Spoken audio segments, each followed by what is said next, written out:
Yeah. So yeah. Hey, what's going on, Facebook? Facebook? Yeah. Look who I got here.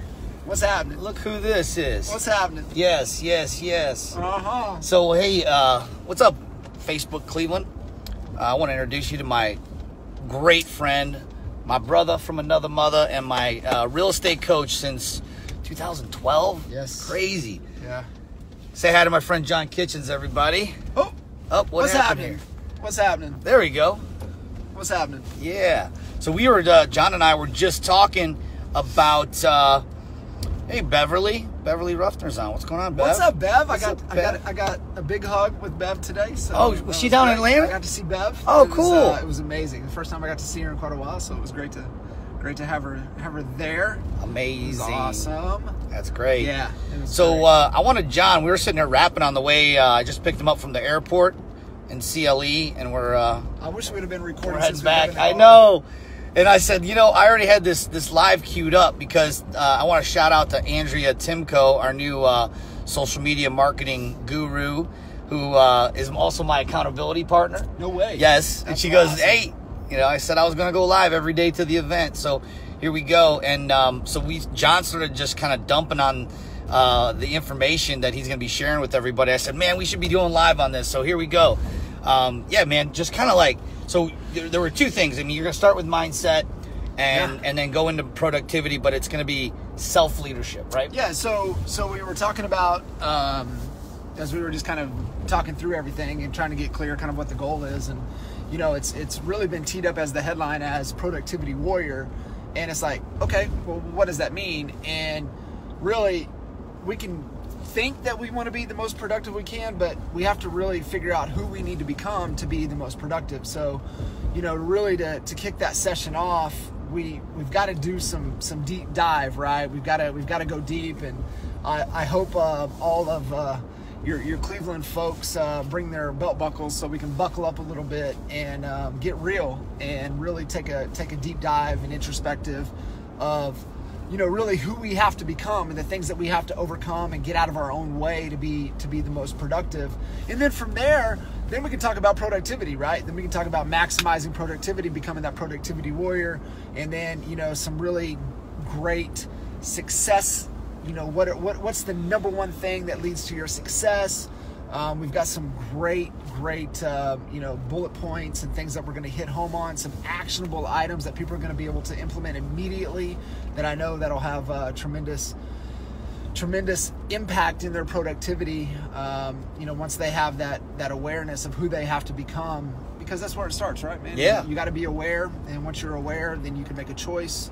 Your choices will lead from there. I think, if somebody's listening in and, they're thinking about being a better leader, right?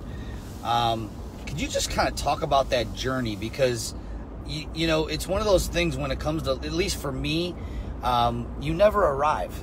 No. You never arrive. Isn't that the cool thing? So anybody who's watching this, I don't care if you've been in the business 30 years, 35 years, 40 years, you're still on the journey. So can you touch on that? I mean, you've coached so many people and saw where they started and then what they've become. Can you kind of just touch on that journey? I mean, absolutely. I mean, even relate, personally, and just that awareness, right? I've had that unique opportunity, unique perspective to be able to work with, hundreds one-on-one and then also thousands, one to many from stage and in our boot camps and our events and everything that we've done. And then, personally, just kind of reflecting back over, getting ready for this opportunity to come in here and with you. And man, the organizations that I've been with, I mean, we've done I've been a part of almost 5,000 transactions as either an owner or, direct operations or personally. It's probably more than that. Probably so, but I can really really get my head around is from Lawton to what we did in Dallas. Right. I mean, it's just right at 5,000. Now, being able to help others, I can't even get my head around how many transactions. Right. I don't even want to think about that. So I mean, it's a lot. But your question on leadership is that no matter what, it always starts with you. Right. If you don't work on you, then you don't have a shot. You don't have a shot at leadership unless you focus on becoming the best leader that you possibly can be.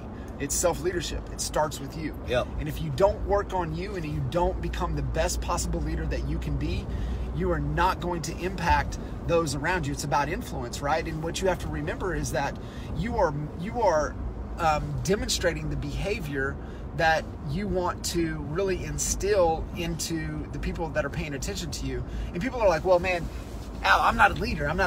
It's like, you got kids? Yeah. Yeah, you are. You're a leader, right? That's amazing. They're paying attention to you, right? Anybody that's watching you and paying attention to you, you are a leader, right? You're influencing them. You're having an impact on them. And so you have to really take this serious, because it comes down to you're modeling the behavior that you want for your organization, modeling the behavior that you want for your kids. Yeah. You show up late to everything. What are you teaching your kids? That it's okay to be late. That it's okay to be late. Time. They don't give a shit. Right. So it's the same thing that you have to carry over into your organization, right? How are you modeling the behavior that you want to instill into your organization? And that's where it starts, brother. Yeah. It starts there, and from there you can have the impact. Now, I can get into many of stories. We probably ain't got time on this. And Jay even shared a little bit of it today, right? He talks about lessons learned. And he talks about the lessons learned of he lost his number one right hand. He lost his number one business partner. He lost his top 3 agents, and he lost his listing coordinator in 2007 as the market was shifting. Oh. And you know what it was all about? Leadership? Leadership. Yeah. 100%. Yeah. It was 100% on leadership. And it was leadership on both sides. Yeah. It was leadership on him, and it was leadership on the right-hand person that left. And so you talk about, like, the year before, man, we did 531 transactions in the market. We had almost 15% market share. Right. And you lose your top people. Why is that? It's self-leadership. It's leadership, man. It's self-leadership, and it carries over, right? He was the leader, and so how do you really demonstrate that behavior and stuff? And it was an amazing lesson, and it's an amazing lesson that has really carried over to both of us, and it has taken our whole leadership level to above and beyond. But hopefully that gives a little context to your question. Thanks, on, man. Really it starts with you. I guess to answer your question, it starts with you. It always starts with us. Yeah. So hey, in case you haven't figured it out, y'all are in for a treat. And if you haven't gotten your ticket, there's 8 left. We're trying to negotiate with our friends over there at the Middleburg Heights Community Center for a couple extra seats, but there's no guaranteeing, and we're almost at 100. So I hope to see y'all there.